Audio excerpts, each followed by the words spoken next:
फैसल एक रेस्टोरेंट में काम करता था। उसका बॉस उससे बहुत ज़्यादा चिढ़ता था और उसको इतनी कम सैलरी देता था कि उसका घर बस चल ही जाता था और वो बहुत उदास भी रहता था। घर में ऐसे बिहेव करता था कि वो बहुत बड़ा बिजनेसमैन है। उसकी माँ ने उससे कितना ही कहा कि शादी कर ले, लेकिन वो हमेशा ये सोचता था अपनी बीवी को कहाँ से खिलाऊंगा। इसी वजह से उसने कभी भी शादी नहीं की। उसके लिए बहुत सी लड़कियों के रिश्ते आए, लेकिन उसने रिजेक्ट कर दिए। वो हमेशा ये सोचता रहा कि वो अपनी होने वाली बीवी को कैसे खिलाएगा, उसकी फरमाइशें कैसे पूरी करेगा। वहीं पास में ही रमशा थी, जिसके सर में काफ़ी जुएं थीं, इतनी जुएं कि वहाँ बैठना भी महाल था। इतनी जुएं तो किसी लड़की की भी नहीं होती। वो भी उस रेस्टोरेंट में काम करती थी जिस रेस्टोरेंट में फैसल काम करता था। उन दोनों में इतनी ज़्यादा बात करते करते दोस्ती हो गई कि पता ही नहीं चला। इतनी गहरी दोस्ती तो किसी की भी नहीं होती, ना हमारी ना आपकी। इन दोनों में इतनी गहरी दोस्ती हो गई कि इन दोनों को पता ही नहीं चला और आपस में ये दोनों एक दूसरे को पसंद करने लगे। फिर बात यहाँ तक पहुँची कि अगले साल इन दोनों ने प्लान किया कि ये दोनों शादी करेंगे। फिर देखते हैं आगे क्या होता है।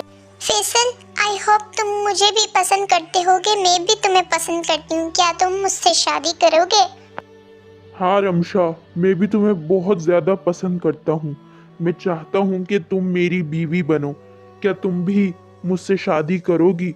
हम दोनों ही एक दूसरे से बहुत प्यार करते हैं और शादी ही जल्द करेंगे।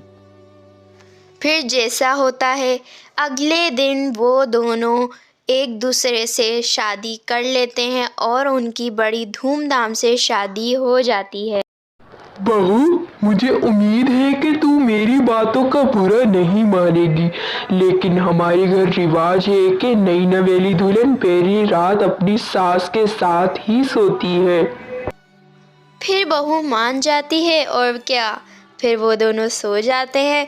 उसकी सास को इस बात का इल्म तक नहीं होता कि उसकी बहू के सर में जुएं हैं। अगले दिन उठ के देखते हैं क्या होता है।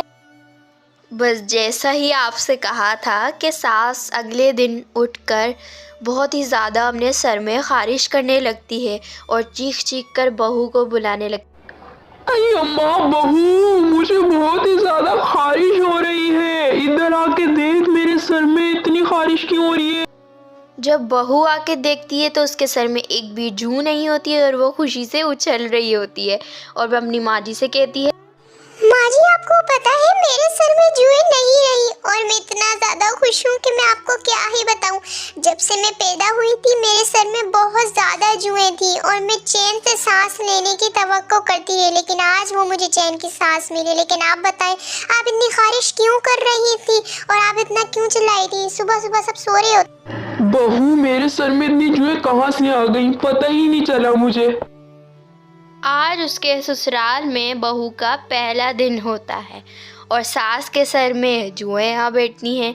बहू तैयार शयार होकर बैठ जाती है क्योंकि आज उसकी मुंह दिखाई की रस्म होती है और मेहमान भी आने वाले होते हैं। उसकी माँ यानी उसकी सास जो है वो अपने सर पर हाथ रखकर आ जाती है और अपनी जुओं को छुपा लेती है। फिर मेहमान भी आ जाते हैं और उससे कहने लगते हैं कि ओ बहन जी, अपना सर आपने क्यों छुपाया हुआ है? ऐसा लगता है कि आज बहू की मुंह दिखाई की रस्म नहीं बल्कि तुम्हारी रस्म है। लेकिन एक बात तो बताओ, ये तुमने सर पे हाथ क्यों रखा हुआ है? इसे तो नीचे करो या तुम्हारा हाथ ऐसे ही ऊपर रहेगा। कुछ तो राज छुपा हुआ है, अभी आओ बताती। फिर वो औरत उसकी तरफ बढ़ने लगती है और उसकी सास के सर पर से हाथ हटा देती है और इतनी जुएं देखकर वो दंग रह जाती है जितनी कि उसकी बहू के सर में नहीं होंगी कि जितनी उसके सास के सर में थी। वो सब ये जुएं देखकर वहाँ से भागने लगते हैं और सास अपनी इतनी ज़्यादा बेइज्जती सुनकर वहाँ से उदास उदास जाने लगती है और उसकी बहू को ये बात बहुत ज़्यादा बुरी लगती है। अगले दिन वो बहू अपने शौहर के दोस्त के घर जा रही होती है कि वहाँ वो सोचने लगती है कि क्यों ना मैं माँ जी से भी पूछ लूँ, क्या पता वो भी हमारे साथ चल लें। फिर वो हिम्मत करके उससे पूछने लगती है कि माँ जी, आप भी हमारे साथ चलें। मुझे अच्छा नहीं लगेगा कि आप अकेली घर में रुकें। मैं चाहती हूँ कि आप भी मेरे साथ चलें और हमारे साथ फुल एंजॉयमेंट करें। क्या पता आपको भी मज़ा आ जाए। चलें ना, जल्दी से तैयार हो जाए माँ जी, चलें जल्दी। नहीं बहू, मेरी बेइज्जती होगी, तेरी और मेरे बेटे की बेइज्जती होगी मेरी जुओं की वजह से। तू जा जा। नहीं माँ जी, आपको मेरे साथ चलना ही होगा। आप ऐसी बातें क्यों करती हैं कि मैं उदास हो जाती हूँ। ये सारी की सारी जुएं आपको मेरी वजह से लगी हैं। मैं इसकी गुनहगार हूँ। आप अपने आप को इतनी अजियत ना दें। प्लीज़ आप हमारे साथ चलिए। आपको कोई भी कुछ नहीं कहेगा मेरे होते हुए। आप जाएं, जल्दी आएं। नहीं बहू, मुझसे नहीं होगा। तू जा जा।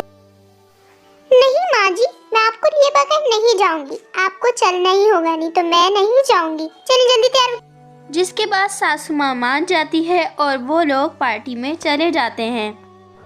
अनाउंसमेंट करते हैं एक जुए वाली औरत की, जिसके सर में इतनी जुएं हैं कि आज तक किसी भी लड़की के सर में नहीं होंगी।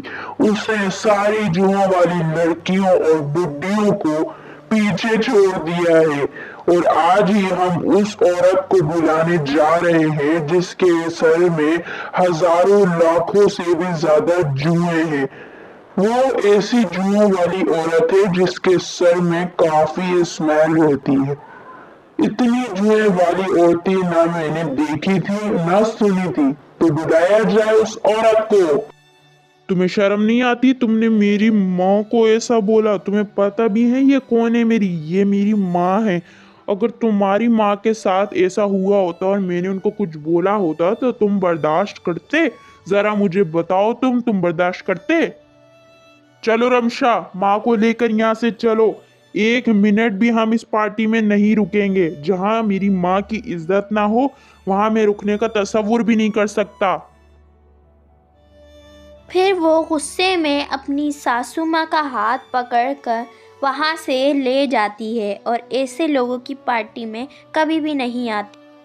माँ जी, आज मैं आपके साथ ही सोऊंगी। आप इतनी बेइज्जती के बाद ना क्यों बर्दाश्त करती हैं? ये मेरी वजह से हुआ है। आज हम साथ ही सोएंगे माँ जी। नहीं बहू, तूने इतना ज्यादा बर्दाश्त किया है, बचपन से लेकर अब तक इस मुसीबत को झेलती रही है। एक दिन का तुझे मैं आराम ही नहीं दे सकती, फिर मैं तुझे क्या दूंगी, बता मुझे। फिर बहू मान जाती है और वो लोग जाकर सो जाते हैं। अगले दिन पता ही नहीं था उन लोगों को कि क्या होने वाला है। फिर जब वो अगले दिन उठते हैं तो देखते हैं कि दोनों के सर में जुएं नहीं होती।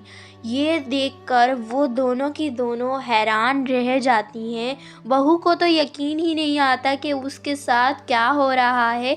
ना उसकी माँ जी के सर में जुएं थी और ना उसके सर में जुएं थी। उन लोगों को ये बात पता ही नहीं चल रही थी कि उनके साथ ये क्या हुआ। कल तक जुएं थी और आज सुबह उठ के देखा तो जुएं ही नहीं। पापा, आपको पता है मेरे और माँ जी के सर में जुएं नहीं रही। मुझे तो समझ ही नहीं आ रहा कि क्या हो रहा है। चलो अच्छा हुआ बेटा, मुझे रास्ते में एक बूढ़ा आदमी मिला था जो कह रहा था कि अगर सास और बहू में मोहब्बत हो तो सब मसले हल हो जाते हैं।